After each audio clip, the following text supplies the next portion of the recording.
provençaux l'ont vu.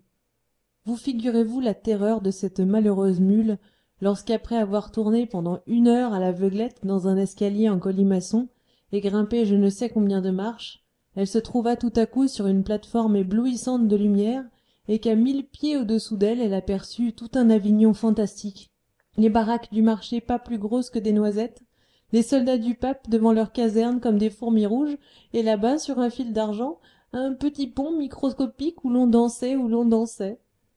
Ah, pauvre bête, quelle panique! Du cri qu'elle en poussa, toutes les vitres du palais tremblèrent.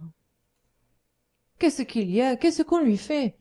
S'écria le bon pape en se précipitant sur son balcon. Tistet Védène était déjà dans la cour, faisant mine de pleurer et de s'arracher les cheveux. Ah, grand Saint-Père, ce qu'il y a que votre mule, mon Dieu, qu'allons-nous devenir? Il y a que votre mule est montée dans le clocheton. Toute seule? Oui, grand Saint-Père, toute seule. Tenez, regardez-la là-haut. Voyez-vous le bout de ses oreilles qui passe, on dirait 2 hirondelles. Miséricorde, fit le pauvre pape en levant les yeux. Mais elle est donc devenue folle, mais elle va se tuer. Veux-tu bien descendre, malheureuse? Pécaire, elle n'aurait pas mieux demandé, elle, que de descendre. Mais par où? L'escalier, il n'y fallait pas songer. Ça se monte encore, ces choses-là. Mais à la descente, il y aurait de quoi se rompre 100 fois les jambes. Et la pauvre mule se désolait, et tout en rôdant sur la plate-forme avec ses gros yeux pleins de vertige, elle pensait à Tistet Védène. Bandit, si j'en réchappe. Quel coup de sabot demain matin. Cette idée de coup de sabot lui redonnait un peu de cœur au ventre. Sans cela, elle n'aurait pas pu se tenir. Enfin on parvint à la tirer de là-haut, mais ce fut toute une affaire. Il fallut la descendre avec un cric, des cordes, une civière, et vous pensez quelle humiliation pour la mule d'un pape de se voir pendue à cette hauteur, nageant des pattes dans le vide comme un hanneton au bout d'un fil et tout Avignon qui la regardait. La malheureuse bête n'endormit pas de la nuit. Il lui semblait toujours qu'elle tournait sur cette maudite plate-forme avec les rires de la ville au-dessous. Puis elle pensait à cet infâme Tistet Védène et aux jolis coups de sabot qu'elle allait lui détacher le lendemain matin. Ah, mes amis, quel coup de sabot! De Pampérigouste on en verra la fumée. Or, pendant qu'on lui préparait cette belle réception à l'écurie, savez-vous ce que faisait Tistet Védène? Il descendait le Rhône en chantant sur une galère papale, et s'en allait à la cour de Naples avec la troupe de jeunes nobles que la ville envoyait tous les ans près de la reine Jeanne pour s'exercer à la diplomatie et aux belles manières. Tistet n'était pas noble, mais le pape tenait à le récompenser des soins qu'il avait donnés à sa bête, et principalement de l'activité qu'il venait de déployer pendant la journée du sauvetage.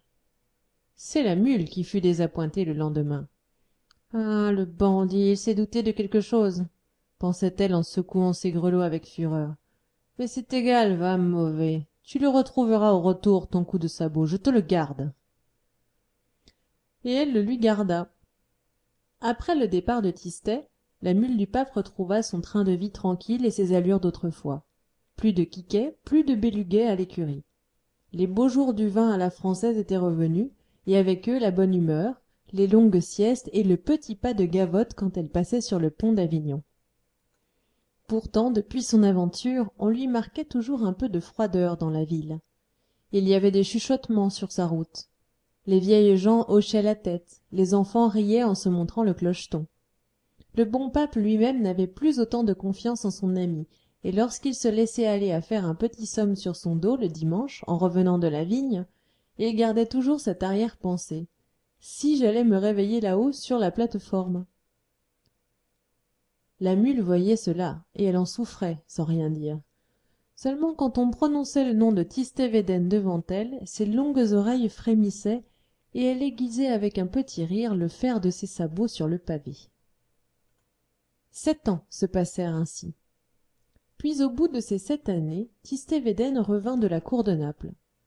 Son temps n'était pas encore fini là-bas, mais il avait appris que le premier moutardier du pape venait de mourir subitement en Avignon, et comme la place lui semblait bonne, il était arrivé en grande hâte pour se mettre sur les rangs.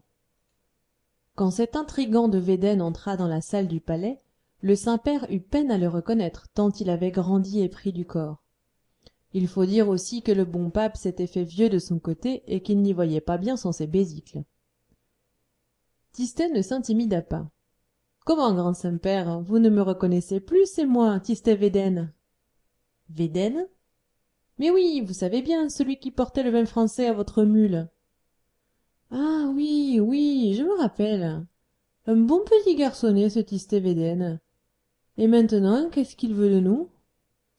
Oh, peu de choses, grand Saint-Père. Je venais vous demander.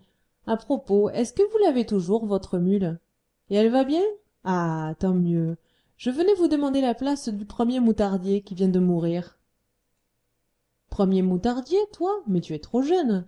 Quel âge as-tu donc? 20 ans 2 mois, illustre pontife. Juste 5 ans de plus que votre mule. Ah, palme de Dieu, la brave bête. Si vous saviez comme je l'aimais, cette mule-là, comme je me suis langui d'elle en Italie, est-ce que vous ne me la laisserez pas voir? Si, mon enfant, tu la verras, fit le bon pape tout ému. Et puisque tu l'aimes tant, cette brave bête, je ne veux plus que tu vives loin d'elle. Dès ce jour, je t'attache à ma personne en qualité de premier moutardier. Mes cardinaux crieront, mais tant pis, j'y suis habitué. Viens nous trouver demain à la sortie de Vêpres. Nous te remettrons les insignes de ton grade en présence de notre chapitre. Et puis je te mènerai voir la mule, et tu viendras à la vigne avec nous deux. Hé hé, allons, on va. Si Tistet Védène était content en sortant de la grande salle, avec quelle impatience il attendit la cérémonie du lendemain, je n'ai pas besoin de vous le dire.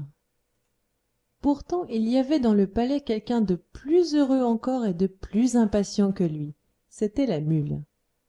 Depuis le retour de Védène jusqu'aux vêpres du jour suivant, la terrible bête ne cessa de se bourrer d'avoine et de tirer au mur avec ses sabots de derrière.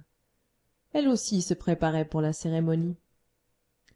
Et donc, le lendemain, lorsque vêpres furent dites, Tistet Védène fit son entrée dans la cour du palais papal.